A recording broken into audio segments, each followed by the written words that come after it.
කරන්න ඕන වැට්ටික් කළා. එතකොට මේ අපිට කරන්න පුළුවන් දේවල් අපි මිනිස්සු වෙනුවෙන් කරමු. ඒකින්ද ඒකයි කාරණාව. දැන් මේ දවස්වල මම දැක්කා මේ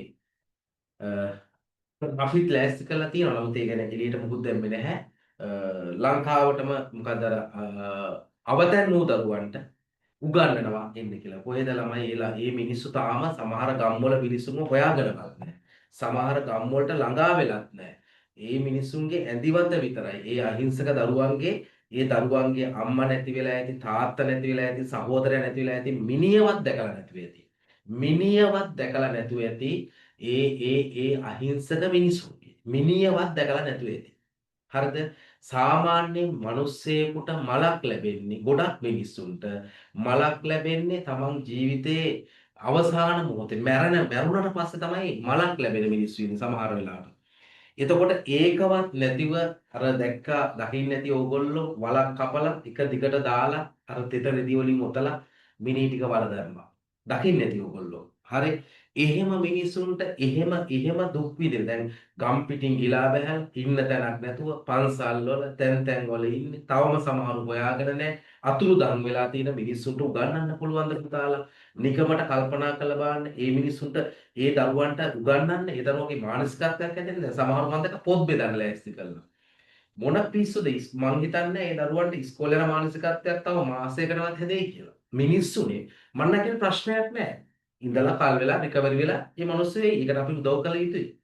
ඉතින් ඒ නිසා ඔබ වුණත් ඒ විදිහට හිතන්න නිකන් මම දැන් අද මම කල්පනා කළේ අර සමහරලාවට දැන් ඔය බුලත් පිටක් එහෙම කාලා හිටපු මිනිස්සුયો දැන් ඒවක්වත් නැහැ.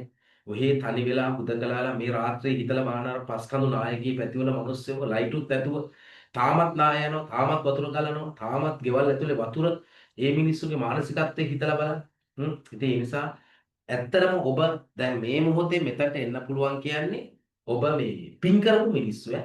ඒක හොඳට මතක තියාගන්න. ගිය ආත්මවල පරිසරයට, ගහකොළට, සතා සීපාවට ආදරය කරපු මිනිස්සුયો ඔබ. ඒ නිසා මම විශ්වාස කරන්නේ බෞද්ධ දර්ශනය.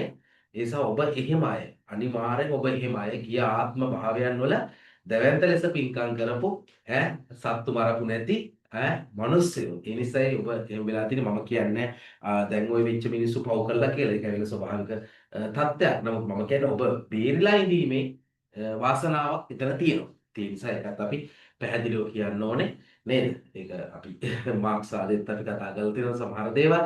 ඉතින් ඒ නිසා මේ වෙලාවේ අපි කොහොම හරි අපේ ඉලක්ක අධ්‍යාපන ඉලක්ක සපුරා ගන්න මේ ළමයි ටිකත් යන්න ඕන. අපි ඒගොල්ලන්ටත් අපි උදව් කරමු. ඉස්සරහට අපි ඔයගොල්ලන්ගේ නෝට්ස් ඉල්ලනවා ලස්සනට ලියන ඒ නෝට්ස් ටික.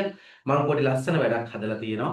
ඒගොල්ලන්ට යවන්න අපේ සල්ලි වලින් අපේ වියදමෙන් අපි සියලු පාඩම් දැන් මම ඕලෙවල් පාඩම් ටික දැන් ආයෙ ටයිප් කරන්න දීලා ඊට අදාළ YouTube link ටික හදලා ඒගොල්ලන්ට යවන්න ක්‍රමයක් ඊට පස්සේ PDF ගන්න පුළුවන් ඇට එහෙම දෙන්න අපිට පුළුවන් කීප දෙනෙකුට හරි අපි එක්කෙනෙකුට පිටක් වෙමු මේ ඇතිනේ මේ ලංකාවේ එක දරුවෙකුට අපි පිටක් වෙමු අන්න එදාට මම ඔබේ සහාය ඉල්ලන්න මොකක්ද මේ ඉල්ලන්නේ ලස්සන ලියන නෝට් එකක් තමයි මම ඉල්ලන්නේ ඒක දෙන්න කියලා ඉතින් අපි මේ විදිහට වැඩ ටික කරගෙන යන්න